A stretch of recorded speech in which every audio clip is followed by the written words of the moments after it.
പ്രിയപ്പെട്ടവനോടുള്ള നന്ദി അറിയിക്കുന്നതിന് മുമ്പ് കർത്തദാസനെ ഈ ദേശത്തോട്ട് അയച്ച ദൈവത്തിന് പ്രാരംഭമായി നന്ദി അറിയിക്കുന്നു. കാരണം ദൈവം എവിടെയുള്ള ദൈവമക്കളെയും സ്നേഹിക്കുന്നു. ഞങ്ങളുടെ കുറവുകളെ പരിഹരിച്ച് കർത്താവിൻ്റെ നാമത്തിൻ്റെ മഹത്വത്തിന് വേണ്ടി ജീവിക്കുവാനായിട്ട് ഇടയാകേണ്ടതിന് ഒരിക്കൽ കൂടെ ദൈവം തൻ്റെ ദാസനെ ഈ ദേശത്തേക്ക് അയച്ചു. കൊറോണയ്ക്ക് ശേഷം കുവൈറ്റിലെ സഭകൾ ഒരു വരണ്ട് കിടന്ന നിലം പോലെ ആയിരുന്നു എന്ന് വേണമെങ്കിൽ പറയാം. എന്നാൽ അവിടെയൊക്കെ ദൈവം ചൊരിഞ്ഞു തന്ന ഈ വൻ മഴയെ ഓർത്ത് ദൈവത്തെ സ്തുതിക്കുന്നു. ആ ശുശ്രൂഷകളിലൂടെ അനേക ഫലങ്ങൾ ഈ ദേശത്ത് ഉണ്ടാകുവാൻ ദൈവം കൃപ നൽകട്ടെ. ഞങ്ങൾക്ക് വേണ്ടി പ്രാർത്ഥിക്കണം എന്ന് കർത്തദാസനോട് പ്രാരംഭമായി പറയുകയാണ്. നമ്മൾ ഉൽപ്പത്തി പുസ്തകത്തിൽ വായിക്കുന്ന പോലെ പുരുഷൻ അപ്പനെയും അമ്മയും ഭാര്യയോട് പറ്റിച്ചേരുമെന്ന് പറഞ്ഞ പോലെ താൻ പോറ്റി വളർത്തിയ ആ ഒരു സഭയെ വിട്ട് കഴിഞ്ഞ ഒരു മാസക്കാലം ഇവിടെയുള്ള ദൈവജനത്തോട് താൻ പറ്റിച്ചേർന്ന് ശുശ്രൂഷ ചെയ്തു. കാരണം അദ്ദേഹത്തിന് കുഞ്ഞുങ്ങളെന്നോ വലിയവരെന്നോ സഹോദരിമാരെന്നോ അങ്ങനെ ഒന്നുമില്ലാതെ തൻ്റെ സ്വന്തം കുടുംബത്തിലുള്ള പോലെ എല്ലാവരോടും ഇടപെട്ട് എല്ലാവരെയും പേര് വിളിച്ച് ഓരോരുത്തരെയും ഉത്സാഹിപ്പിച്ച് താൻ ചെയ്ത ശുശ്രൂഷയെ ഓർത്ത് ഞാൻ ദൈവത്തെ സ്തുതിക്കുന്നു. പോകുന്നതിൽ ഞങ്ങൾക്ക് വളരെ വിഷമമുണ്ട്. ഞങ്ങൾക്ക് കണ്ണീരോട് മാത്രമേ യാത്ര അയക്കാനായിട്ട് കഴിയുകയുള്ളൂ. പണ്ട് പഠിച്ചൊരു കവിത ഞാൻ ഇപ്രകാരം ഓർക്കുന്നു. Roots are lovely dark and deep but you have many promises to keep. Miles to go before you sleep. Miles to go before you sleep.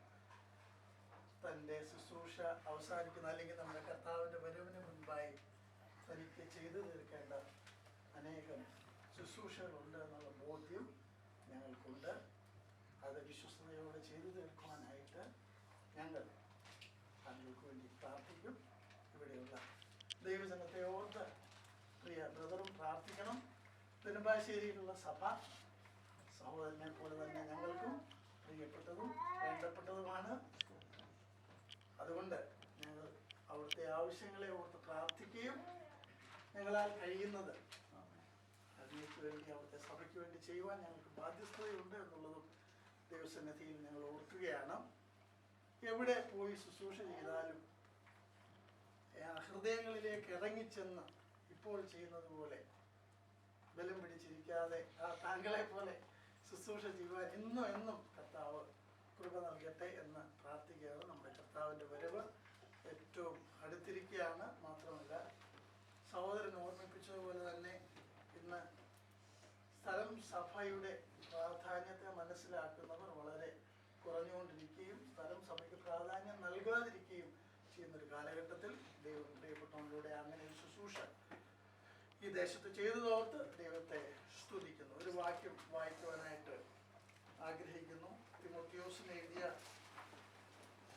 1-ാം ലേഖനത്തിൽ അതിന് 1-ാം അധ്യായം എനിക്ക് അതിൻ്റെ 11,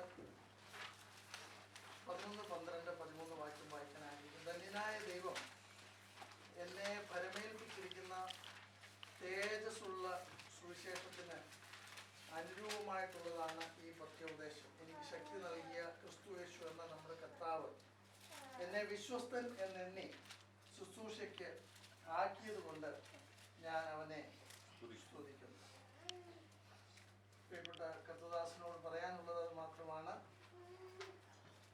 ബലഹീനമായ ഒരു ശരീരത്തിൽ ഈ ശുശ്രൂഷ ചെയ്യുവാനായിട്ട് ദൈവം കൃപ നൽകും. ദൈവമാണ് ശക്തി നൽകിയിരിക്കുന്നത്. ആ ശക്തിയിൽ വർദ്ധിച്ചു വരുവാനായിട്ട് ദൈവം ഇടയാകട്ടെ. നിത്യനായ ദൈവം അവിശ്വസ്തരായ നമ്മളെയൊക്കെ രക്ഷിച്ചു എന്ന് മാത്രമല്ല, തൻ്റെ അനിത്യമായ സുവിശേഷത്തിൻ്റെ ശുശ്രൂഷയ്ക്ക് വിശ്വസ്തനെന്ന് എണ്ണി താങ്കളെ ഒരു ശുശ്രൂഷ പരിമേൽപ്പിച്ചിരിക്കുകയാണ്. അത് വിശ്വസ്തയോടെ അന്ത്യം വരെ ചെയ്യുവാനായിട്ട് കർത്താവ് പ്രിയപ്പെട്ടവന് കൃപ നൽകട്ടെ. കർത്താവായ യേശുക്രിസ്തുവിൻ്റെ കൃപയിൽ ശക്തിപ്പെട്ടു വരിക, ധൈര്യപ്പെട്ടു വരിക. ദൈവം ധാരാളം കൃപ നൽകിയിട്ടുണ്ട്. കൊരിന്ത്യർക്ക് എഴുതിയ ലേഖനം 15-ാം അധ്യായത്തിൽ പൗലോസ് അപ്പോസ്തലൻ പറയുന്നത് പോലെ എനിക്ക് നൽകിയ കൃപ വ്യർത്ഥമായി തീർന്നില്ല. ദൈവം നൽകിയ കൃപ വ്യർത്ഥമായി തീരാതെ അവരെ എല്ലാവരെക്കാളും ഞാൻ അത്യധികമായി അധ്വാനിച്ചു. എനിക്ക് നൽകിയ കൃപയെ ഞാൻ വ്യർത്ഥമാക്കിയില്ല. കർത്താവിനായിട്ട് എന്ത് ചെയ്യാൻ? എല്ലാവരെക്കാൾ അത്യധികമായി അധ്വാനിക്കുവാൻ ദൈവം കൃപ നൽകുന്നു. കൃപ നൽകട്ടെ. ലോകമെമ്പാടും കർത്താവ് കൃപ നൽകുന്നിടത്തൊക്കെയും കർത്താവിൻ്റെ വരവ് വരെ ശുശ്രൂഷ തികയ്ക്കുവാൻ ദൈവം സഹായിക്കട്ടെ. ഞങ്ങളെയും ഇവിടെയുള്ള സഭയെയും ഇവിടെയുള്ള സഭകളെയും ഇവിടെയുള്ള എല്ലാ സഹോദരി സഹോദരന്മാരെയും ഓർത്ത് പ്രാർത്ഥിക്കണം. പ്രിയപ്പെട്ടവരോട് വന്നു കഴിഞ്ഞപ്പോൾ മനസ്സിലാക്കിയ അനേക കാര്യങ്ങളുണ്ടാവും.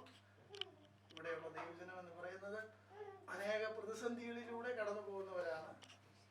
സാമ്പത്തികമായിട്ടൊക്കെ നേട്ടത്തിനൊക്കെയാണ് കടന്നു പോകുന്നതെങ്കിൽ എപ്പോഴും യുദ്ധത്തിൻ്റെയും പ്രയാസങ്ങളുടെയും ഒക്കെ ഭീതികളുടെയും ഒക്കെ നടുവിലൂടെയാണ് ഇവിടെയുള്ള ദൈവജനം കടന്നു പോകുന്നത്. അനേക പ്രയാസങ്ങളിലൂടെ